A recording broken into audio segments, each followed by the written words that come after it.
Shalom. Selamat malam Bapak Ibu, saudara-saudara yang dikasihi dalam nama Tuhan Yesus Kristus. Kita jumpa lagi dalam renungan malam pada hari ini. Firman Tuhan untuk kita, untuk renungan malam pada hari ini diambil dari 2 Timotius 1 ayat 10. 2 Timotius 1 ayat 10.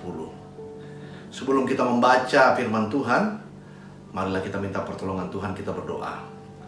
Allah Bapa yang bertahta di kerajaan surga, sungguh kami mengucap syukur Tuhan pada malam hari ini. Sebentar kami akan mendengarkan firman Tuhan. Kitab 2 Timotius 1 ayat 10 adalah firman Tuhan sebagai rema pada kami pada malam hari ini.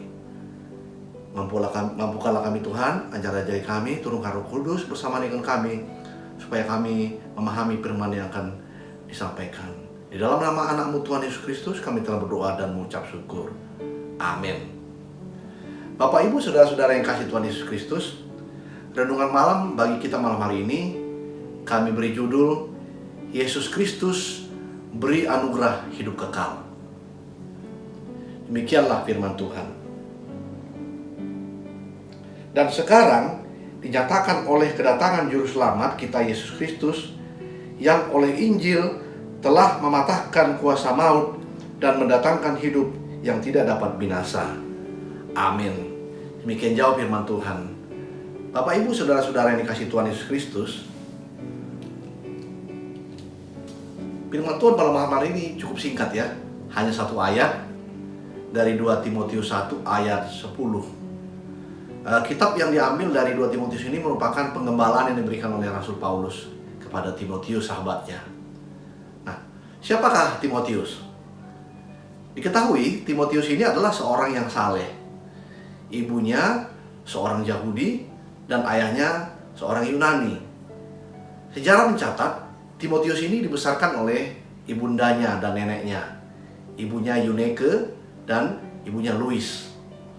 Dan ibu dan neneknya ini adalah perempuan-perempuan Yahudi yang hidup saleh.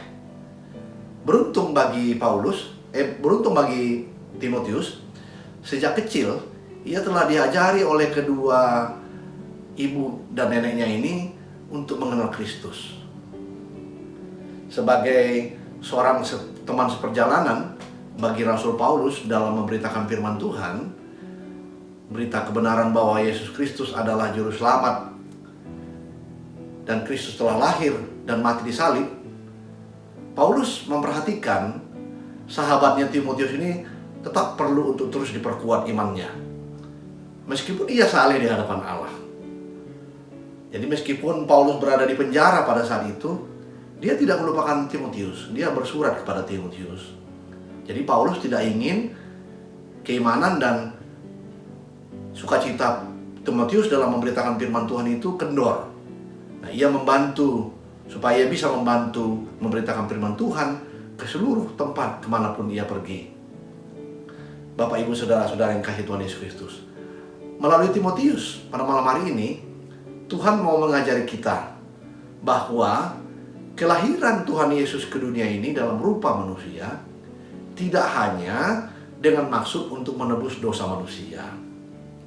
Lebih jauh, Allah mau menyatakan bahwa dengan kematian anaknya di kayu salib yang kemudian bangkit pada hari yang ketiga, Tuhan ingin memproklamirkan bahwa kuasa maut sudah dikalahkan.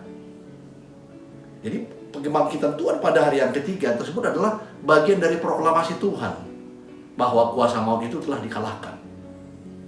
Sebagaimana juga tertulis di dalam Matius 27 ayat 52. Berbunyi demikian.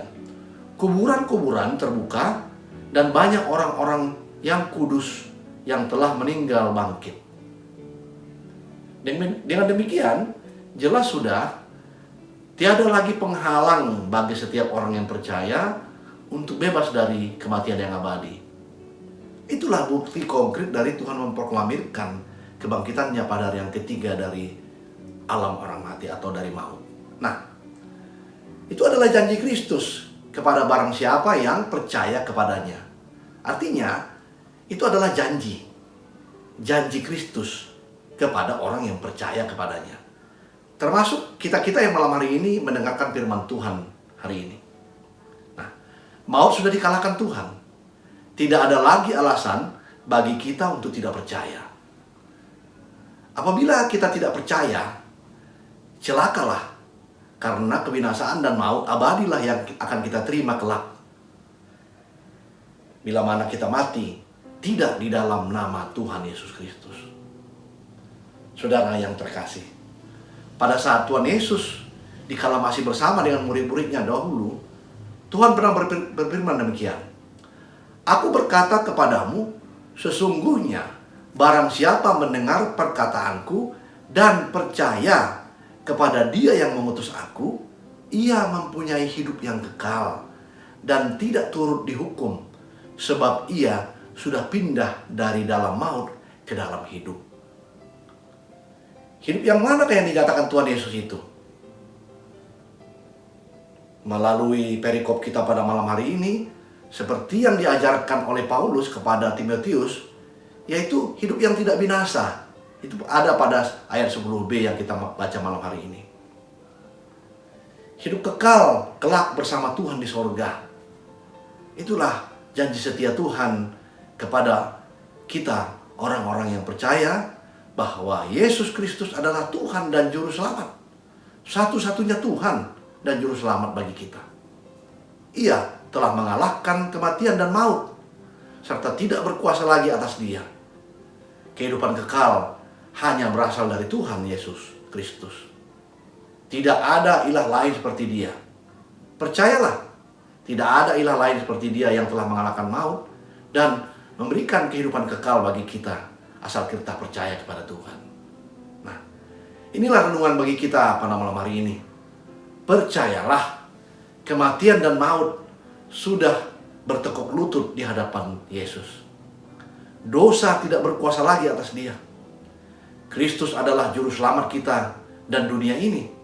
Dan ia adalah Tuhan yang telah menjanjikan kehidupan kekal kelak hanya bagi orang-orang yang percaya dan beriman kepadanya. Di luar itu hanya ada kebinasaan. Kiranya firman Tuhan pada malam hari ini boleh tetap hidup dan bersemayam di dalam hati kita, dan tetap iman kita boleh dikuatkan. Amin. Marilah kita berdoa. Terima kasih Allah Bapa di surga, terima kasih Tuhan Yesus Kristus, terima kasih Roh Kudus. Kami diingatkan kembali pada malam hari ini Tuhan, bahwa kehidupan kekal kelak bersama Tuhan di surga telah menanti kami. Karena kami percaya mengimani bahwa Tuhan telah lahir, bangkit pada hari yang ketiga mengalahkan maut. Dan Tuhan menjanjikan kehidupan kelak kekal di surga bersama Tuhan, asal kami percaya dan mengimani Yesus Kristus adalah anak Allah dan Juru Selamat kami yang hidup. Terima kasih Tuhan. Inilah renungan malam kami Tuhan. Kuatkanlah iman kami supaya kami dapat menjalani kehidupan ini dengan baik, seturut dengan keinginan Tuhan saja.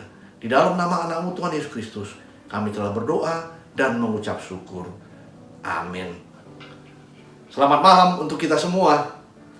Tuhan Yesus memberkati.